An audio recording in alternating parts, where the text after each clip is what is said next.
السلام علیکم ورحمۃ اللہ وبرکاتہ۔ اللہ سے دعا کرتے ہیں کہ آپ لوگ خیریت سے ہوں گے۔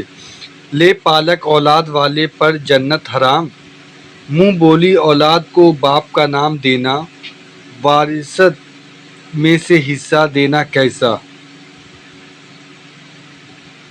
تو اس ویڈیو میں لے پالک اولاد والے جو معاملے ہیں اس پر علی مرزا سے کچھ کوشچن آنسر ہوا ہے، اور انہوں نے اس پر جو ہے کچھ باتیں جو ہے صاف صاف بیان کر دی ہے، اور آپ صلی اللہ علیہ وسلم نے جو اس سمے اس وقت بتایا ہے، یہ لے پالک اولاد کا معاملہ یا کسی نے اپنے باپ کا نام بدل کے اور دوسرے کو باپ بنا لیا، اور جس طریقے کا معاملہ کبھی کبھی ہمارے سامنے بھی آتا ہے، تو اسی چیز کو لے کر جو ہے انہوں نے ساری چیزیں اس ویڈیو میں بتائی ہے، اور کس طریقے سے لوگوں کو یہ بات سمجھنی چاہیے اور کس طرف ایسی باتوں پر جانا چاہیے، وہ ساری چیزیں آپ کو اس ویڈیو میں معلومات ہوگی۔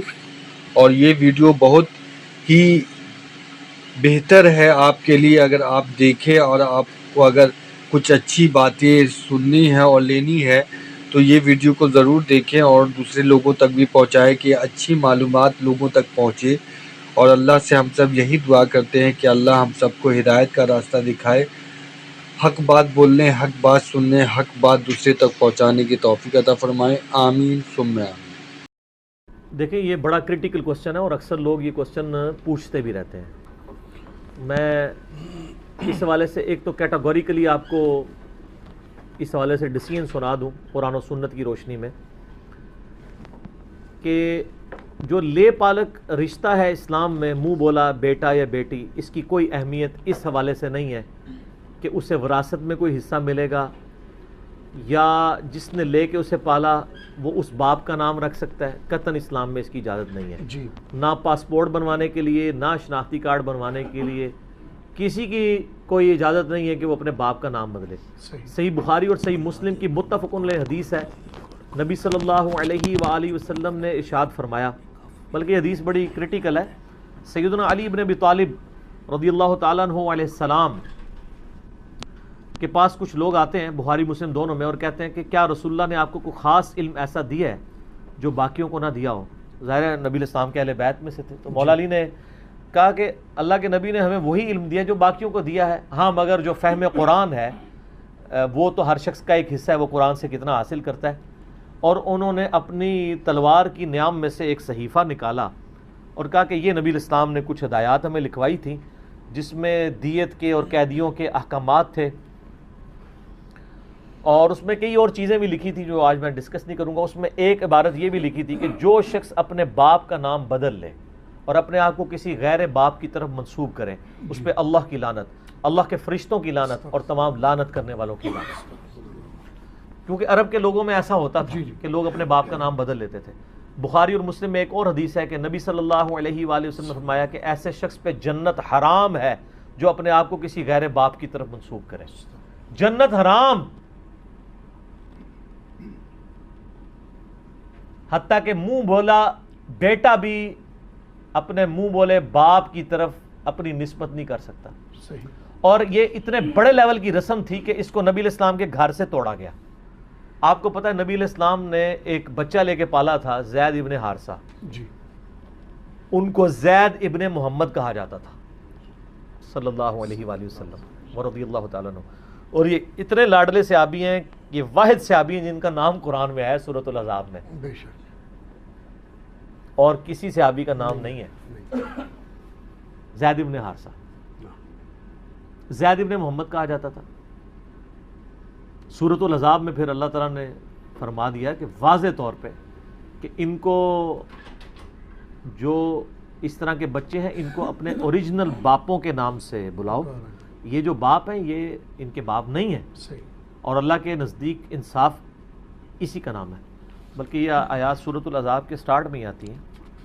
اعوذ باللہ من الشیطان الرجیم۔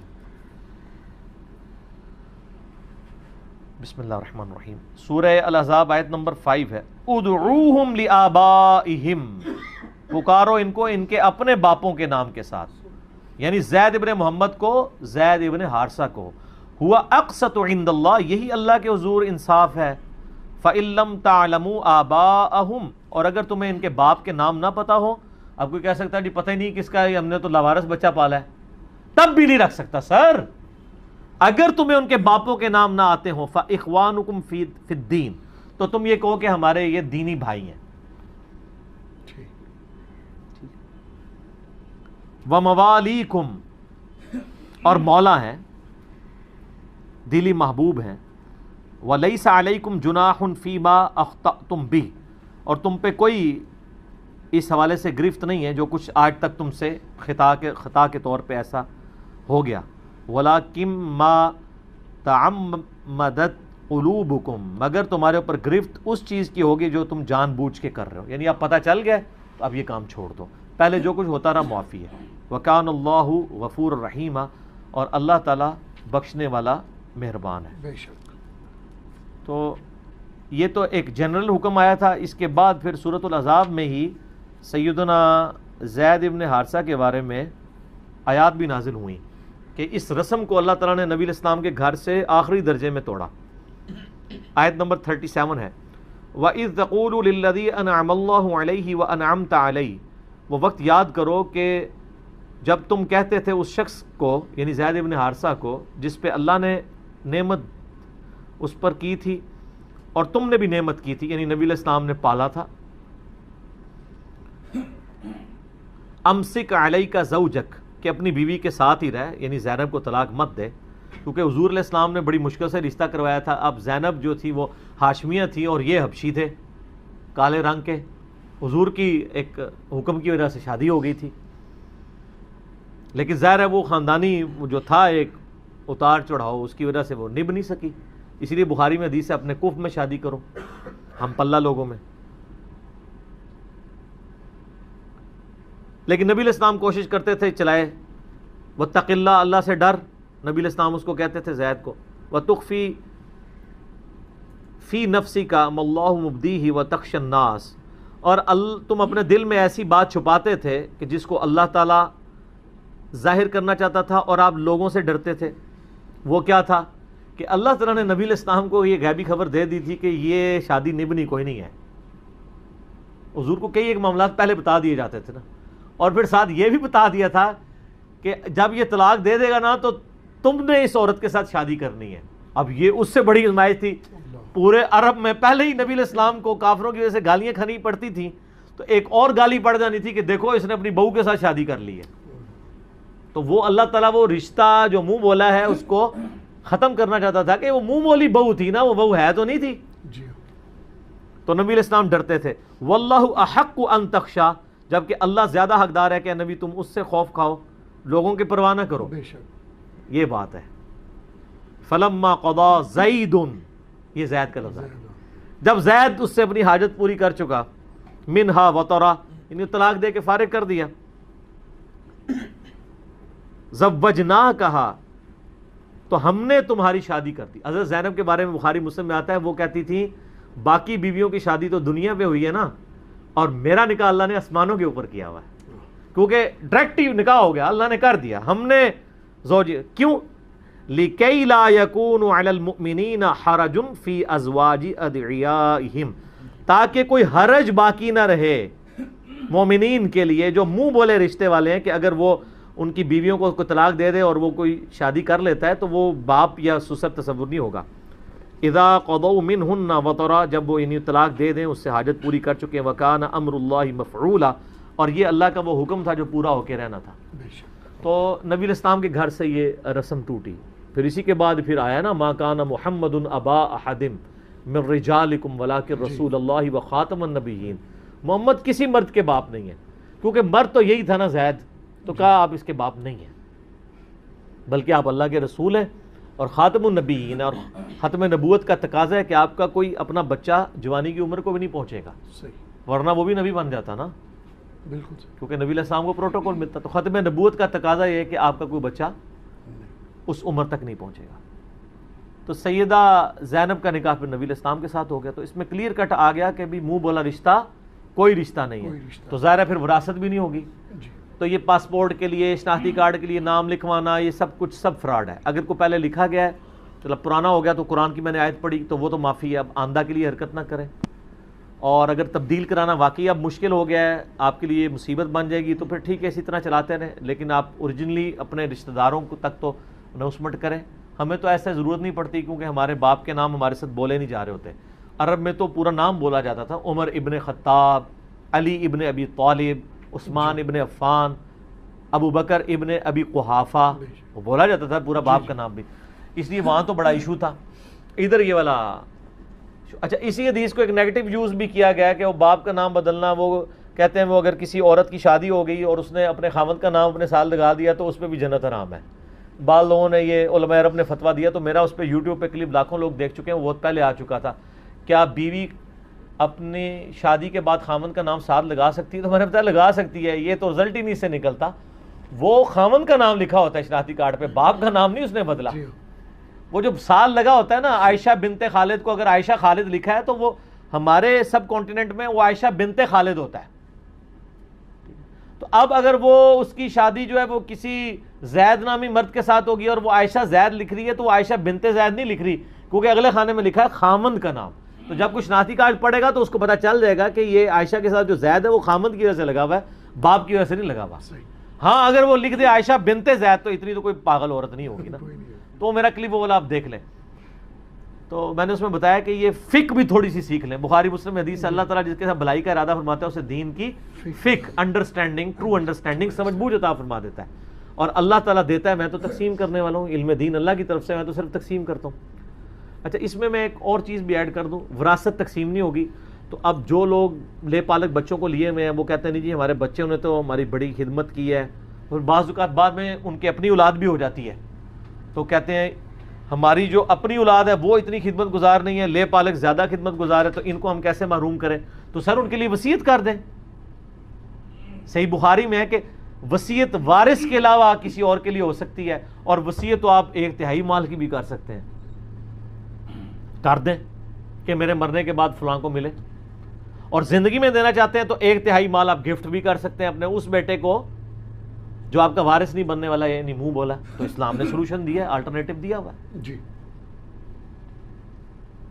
اسی طرح کا الٹرنیٹو اس کیس میں بھی ہوگا کہ اگر کسی کا بیٹا مر گیا اور اس کے پوتے ہیں تو دادا جو ہے وہ وراثت نہیں اس کو ملے گی تو وہ گفٹ کر دے، کر سکتا ہے. یہ گفٹ نہیں کرنا چاہتا تو وصیت کر دے، وصیت تو کر سکتا ہے، وہ تو زیادہ مال کی کر سکتا ہے. اور دوسرا اس میں یہ لے پالک میں بھی عموماً لوگ رشتہ داروں سے لے رہے ہوتے ہیں، تو اس میں خیال رکھا کریں کہ محرم کا خیال رکھیں، وہ بہتر ہے. ادروائز آپ کے لیے مصیبت کھڑی ہو جائے گی.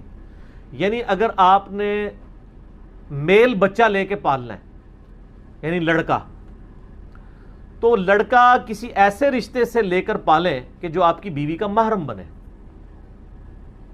یعنی آپ کی بیوی اگر اپنا بھتیجا یا بھانجا لے کے پال لیتی ہے تو وہ جوان بھی ہو جائے تو وہ محرم رہے گا، اس کی تو وہ خالہ ہی ہے نا. ٹھیک ہو گیا.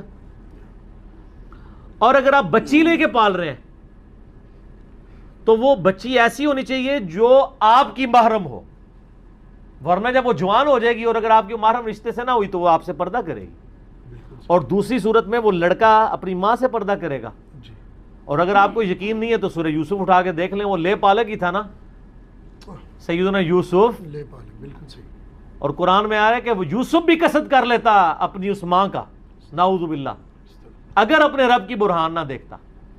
حالانکہ وہ ماں تھی منہ بولی، لیکن یہ شہوت والا معاملہ بڑا ایکسٹراڈنری ہے. لہٰذا یہ فرائیڈ کی جو بات ہے نا کہ سیکس سب سے امپورٹنٹ جذبہ ہے، بالکل ٹھیک ہے. اور قرآن نے پہلے ہی اس کو انڈورس کیا ہوا ہے، زُيِّنَ لِلنَّاسِ حُبُّ الشَّهَوَاتِ مِنَ النِّسَاءِ. پہلی چیز جو ہے شہوات میں گنوائی ہے وہ عورت ہے، باقی دنیا کے مال بعد میں. سب سے امپورٹنٹ جذبہ یہی ہے. تو اگر کوئی مرد لے کے پال رہا ہے تو وہ پھر اپنی بھانجی یا بھتیجی پالے، کیونکہ بھانجی اور بھتیجی ہمیشہ ہی اس کی محرم رہے گی.